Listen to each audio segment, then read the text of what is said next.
Hey guys, this is a super treat. I talked to the ladies of Hex Comix about 3 years ago. Yeah. And they're still here. Yeah. And they got a volume 2. So in case you guys haven't caught the first video, I'm gonna have them go ahead and introduce themselves. I'm Lynly, I'm the editor, I'm the producer. I'm Lisa, I am the artist. I am Kelly Sue, and I am the writer. Now you guys have already got volume 1, volume 2. Yes.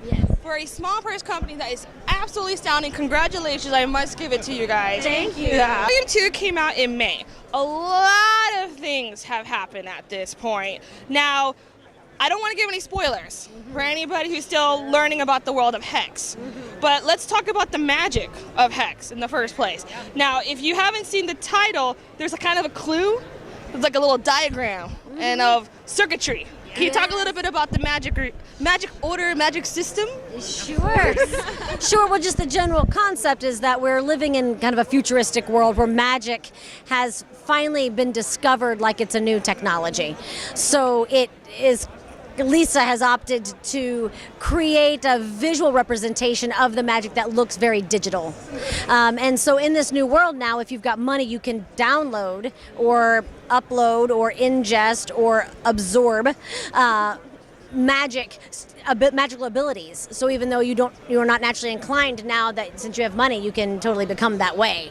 And so those people definitely is going to be a very digital experience for them, since it's something they are not inclined to naturally or what have you.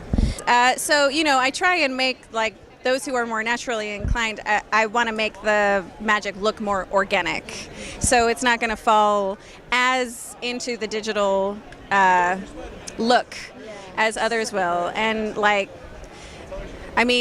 Eleanor's a natural. She has a circuit board look, but I always kind of liked the idea that it's like, circuitry is in its own way, organic. Yeah. But so I just kind of mix these elements according to each character. Now, like someone who's raw, like Osric, doesn't have any digital component to the way his magic looks. Yeah. But the humans will have some digital component just because they're on this plane of existence where that exists. Yeah. So their reality. Yeah.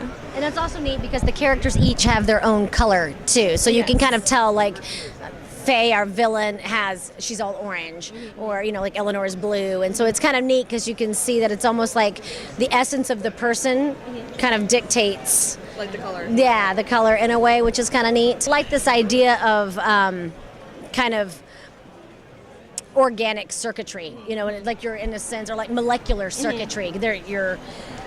Somehow they've had to get this to a science to where it could be something that could somehow be ingested and then manifested.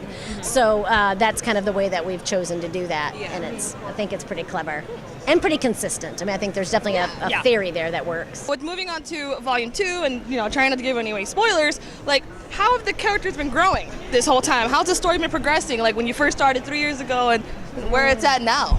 Oh, well, we're very interested in their growth. Yes. And, as we all know, there are pains that go along with that. With growth. So, the opening of Volume 2, yes, Elanor has exhibited this huge power, and people have seen it. And so she's kind of gaining this reputation in the Hex for being the Hellion. And people are scared, and she doesn't want them to be. And she doesn't want this responsibility. She never meant for any of this to happen. Or this attention, really. Yeah, so, she tries to act out. Does not go well. Doesn't go well for her. Nope. As acting out rarely goes well for anybody. Yeah. So, that's just Elanor, to say nothing of what everyone else is going through. Yeah. Like, say, Yeah. Booth, do you want to talk about more of the characters? Oh, wow. Okay. Because she's the writer. She's Yeah. Well, I was listening, and I'm like, wow, this is really good. Tell me more. Yeah, keep going. I want to know. Tell me. No, it was really good. I think that in the first volume, we were kind of dealing with the theming was around this burgeoning class war and, the oppressed and the haves and the have-nots. And as we move into volume 2, it's becoming more, the stories of each character are kind of crystallizing a little bit more. And while the class war and all of that, you know, the uncertain political climate is still there, we're also kind of diving a little bit deeper into the relationships that these characters have. And it's really, really exciting. So we're getting to know, like specifically with Booth, we're finding out a little bit more about his past.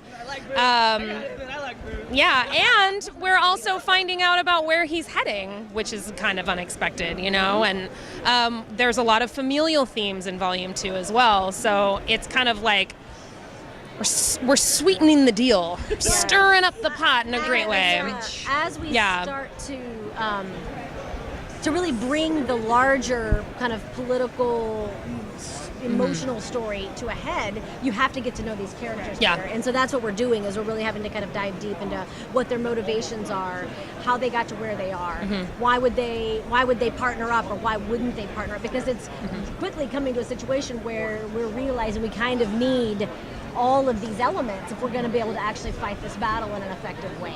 And so in a way, it's like we have to let all of them get to where they need to be able to come together to fight this battle. So that's going to take us a little bit of a while. And then during that, if we're good at this, which I think that we are, then you're gonna get to know them, and then you'll have an empathetic response as you see them kind of make their way towards this kind of winding goal.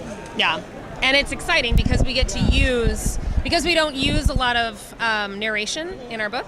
The story is told through the relationships of the characters. Right. So, you know, honing those relationships a little bit more has been a lot of fun. Yeah, it is fun. And now with the past 3 years, your fan base has been growing and growing and growing. Has there been anything surprising that you've noticed from the fan base to their reaction to Hex 11? Just how much they like it. It's just every time.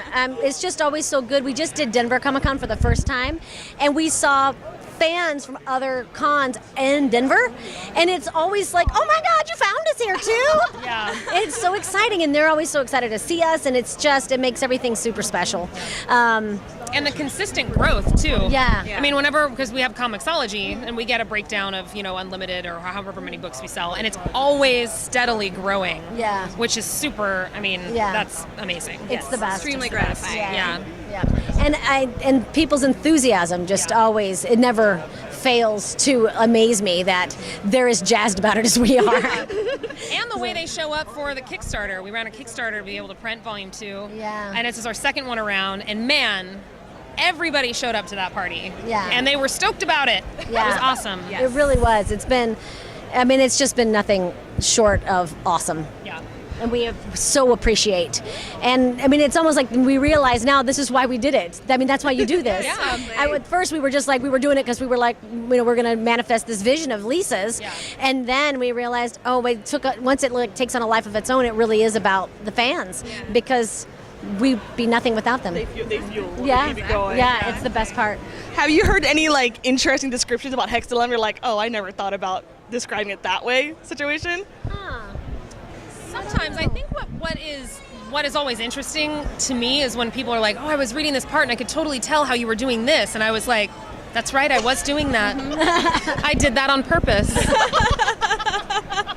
It's amazing what they find in this story, and it's something that they're seeing because it relates to them. And obviously, I never actually try to take credit for what they just told me if it's really something that I didn't think of. But it's fascinating to see that, and it happens a lot. And it's always best to let people relate to it and like find their path to it. Find their interest in it their own way on their terms. And I don't like to get in the way of that either, where I'm just like, and I have the same thing that happens with art just in general all the time too, where people are like, oh, I see how you did this and that, and I'm like, yes, I did do that. Absolutely. Wow, that's thank correct. you so much for noticing. The whole time. Yes. The people, we do get a lot of people asking, like, are these people going to hook up? What's they called? Shipping it? Shipping. We got a lot of people shipping a lot of characters. They want to know, like, well, what's going to happen there? Are they going to hook up? And it's like, we don't know, man. The characters will tell us what they want to do. We're going to let them decide when the time is right, okay? Exactly. I think that's super awesome that people are already like shipping characters. That's like a total awesome fandom thing that's going on. Our first kind of goalpost was cosplayer, which happened, at WonderCon. We met you that first time, but our second one was like, when is someone going to start writing the fan fiction? Fan fiction call out. Yeah. What if fan fiction? Do it. We will read it. Where's the Osric Booth fan fiction?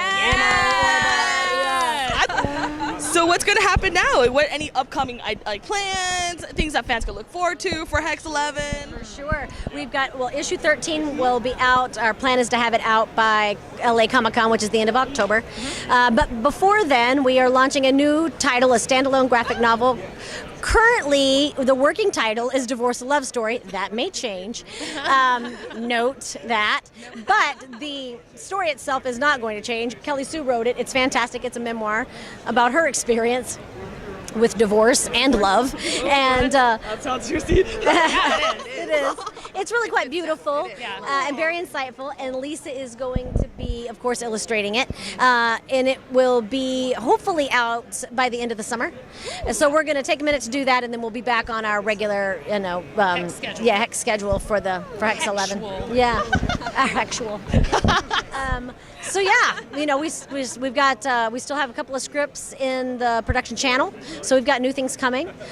Just stay tuned. Yeah, excellent. And then for those who are kind of like on the fence about checking Hex 11, or they don't know anything about Hex 11 yet, what would be like your final message, like come check us out situation? Well, come check us out. In the words of Nike, just do it. Just do it. Yeah, exactly. What I do tell people a lot at these shows is, I know that obviously we have a vested interest in sponsoring this whole concept, but seriously, you would not regret it.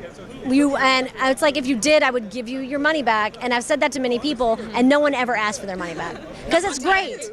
It's great. But if you really want to dip your toe in, you can go to hexcomics.com, HEXCOMIX.com, and you can read issue 1 for free. Also, if you subscribe to Comixology Unlimited, you can actually read Hex 11 Volume 1 in its entirety on Unlimited. Yeah, go Comixology for featuring Hex 11. I'm so happy to see you guys pop up on Comixology. What do you want to share about Hex 11 and all that good stuff?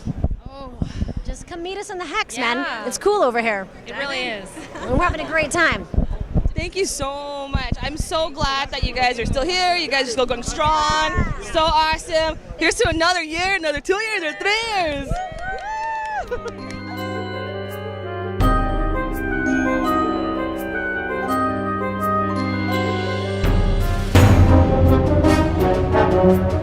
Woo!